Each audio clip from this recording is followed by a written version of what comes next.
In 1 John chapter 2, verse 1, John says, "My little children, I am writing these things to you so that you may not sin.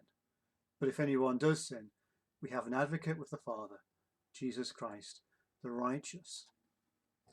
So in verse 1 of John chapter 2, we read John call Jesus Christ the righteous. And we were seeing yesterday that John is not so much telling us that Christ is our righteousness, but that the very nature and character of Christ is righteous. Not only Jesus is a righteous advocate when acting on our behalf before God, he is also our righteous counselor when we are in our prayer closet. He listens to our confessions, our groanings, our grievances when we unburden ourselves. It's almost as if Jesus is just there when he's representing us before the Father. He's there with us at all times. He never leaves go of our hands. And in this way, he helps us because he is with us every step of the way. It's not just in the courtroom that he is our counselor, but also in our quiet times when we are struggling and confessing. He's there with us on those mountaintop experiences. He never lets us go. We often forget that we have been brought into the family of God. We see God as our judge and Jesus as our advocate who stands for us in the courtroom. But in this most excellent way, what John is really describing for us is this, in this fellowship, is that really, just as important that Jesus is our advocate and bring us into the Father's house. It's important that we see this. He's not just bringing us into the court of God. He's bringing us into the Father's house. And through Christ, we come to the Father. And it is not that we are made to go alone with no one to introduce us. That would be very scary indeed. But we have been adopted into the family, and we now have an elder brother in Jesus. We say home is usually where the heart is. Home is where we are loved. Home is where we find safety. And the home of the Father is no different. It is filled with love because it is filled with light. And being invited into this home, adopted, given a new name, then we follow the house rules of our new home because we are under a new roof, the Father's roof. And being a house filled with light because God is light, then how can we allow ourselves to sin while dwelling there? We would bring shame not only on ourselves, but also grieve the Father. Because it is a home filled with light, then there is no darkness.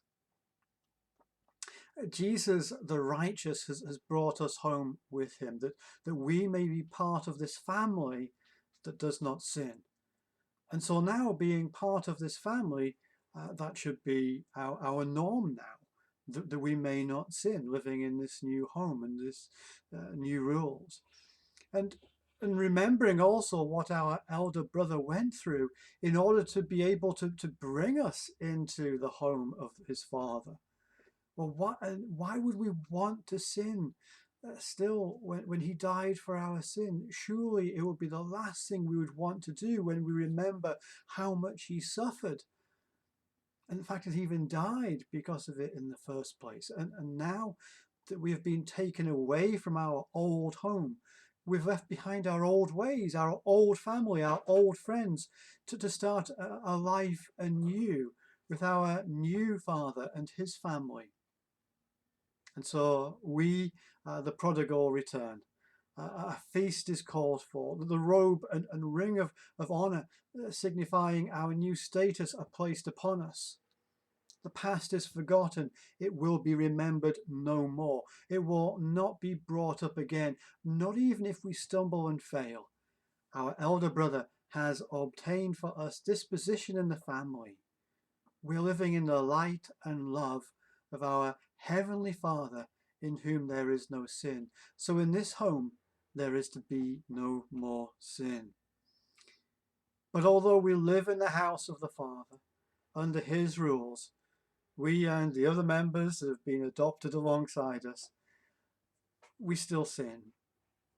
But as the Father is light and we walk in his light, something is different. We have been reconciled to him through his only begotten Son, Jesus. And above all this is this fact: our Father knows how much we hate sin, even though we still do it. He knows, just as what Paul would say, oh, I don't want to be doing it, but I still do it. Why do I still do it? It's very difficult for us to be killing off our old selves, no matter how much we try, how much we want.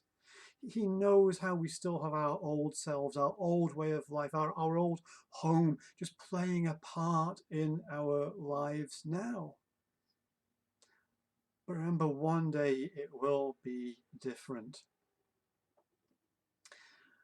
John writes these words of Jesus that we read it in John chapter 16, verses 26 and 27. It's just an amazing few verses that Jesus says. He says, "In that day you will ask in my name, and I do not say to you that I will ask the Father on your behalf. For the Father himself loves you, because you have loved me and have believed that I came from God." One day, we will not need Jesus as our advocate. And the Father knows this. The Father is longing for that day also, just as we long for that day. It's not as if we'll say, well, we don't need Jesus anymore to be around. But what it'll be is that we will be in the Father's presence in that loving relationship, no longer needing Jesus to be between us and the Father, working as our counselor. We will all be together, because at that moment there'll be no more sin, there'll be no more shame, there'll be no more guilt when Jesus comes at his second coming and judges the living and the dead. At that moment,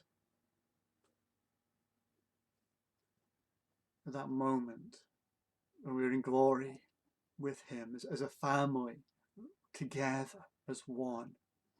But at the moment, this moment, until that happens, we need Jesus, the righteous.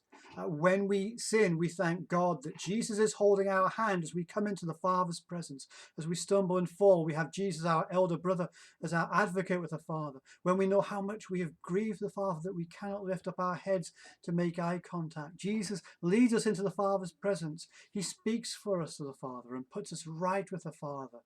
Jesus, the righteous. So as John says, "My little children, I am writing these things to you so that you may not sin. But if anyone does sin, we have an advocate with the Father, Jesus Christ, the righteous." So till tomorrow, God bless and take care.